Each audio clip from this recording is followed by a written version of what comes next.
Welcome back to Smiling and Shining. It is a Monday, so that means we got a new word of the week. This week's word of the week, vulnerability. Let's start. We have all been taught to hide vulnerability like it's this weakness, to toughen up, push through, and never let anyone see those cracks. But the reality, it takes far more to say, I don't know or I need help than it does to keep pretending.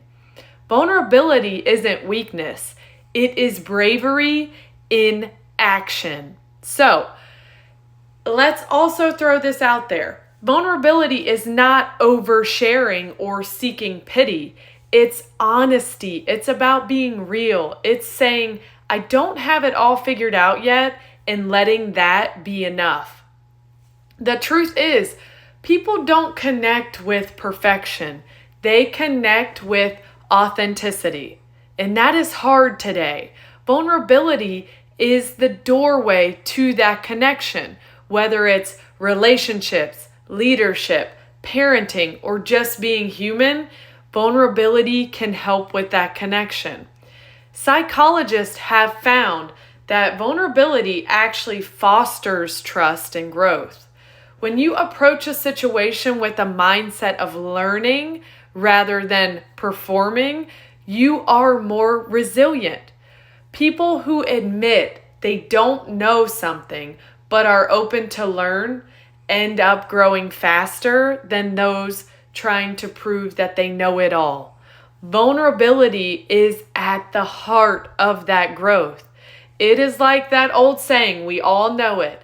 The wise man knows he knows nothing at all. The moment you embrace not having all the answers, you open yourself up to new ones. Vulnerability creates space for that growth, while pride will close that door.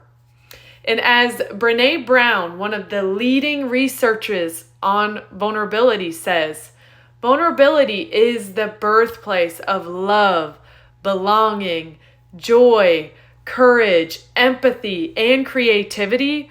Her research shows that people who live most wholehearted lives, the ones who feel that deepest connection with fulfillment, are those willing to be most vulnerable. Not because it's easy, but because it's real. Vulnerability is where you stop performing and start living. Here is the truth. Vulnerability doesn't happen overnight. It's not like flipping the light switch on and suddenly you become fearless. Vulnerability is a skill, and just like any skill, it takes practice. The first time you try to be vulnerable, it might feel awkward. It might feel scary. But every time you choose honesty over hiding, you are strengthening that muscle. It's just like working out. With time, you realize this gets easier, this gets lighter, this becomes who I am. It's not just something I'm trying. Yes, being vulnerable feels risky. You might worry you're being judged. You might worry people misunderstand you. You might worry you are being taken advantage of for being open. But the alternative is worse. Hiding, pretending, keeping those walls up that keep people out. And those walls also keep opportunities out. The cracks you are afraid to show, that is where your light will get in. Being vulnerable isn't the opposite of strength. It is strength. So, here is my challenge for y'all this week. Pick up one way to practice vulnerability. Maybe it's journaling honesty. Maybe it's opening up to a friend. Maybe it's asking a question instead of pretending that you already know the answer. So, as always, let's stay smiling, stay shining. And this week, practice your vulnerability. Let it become your superpower.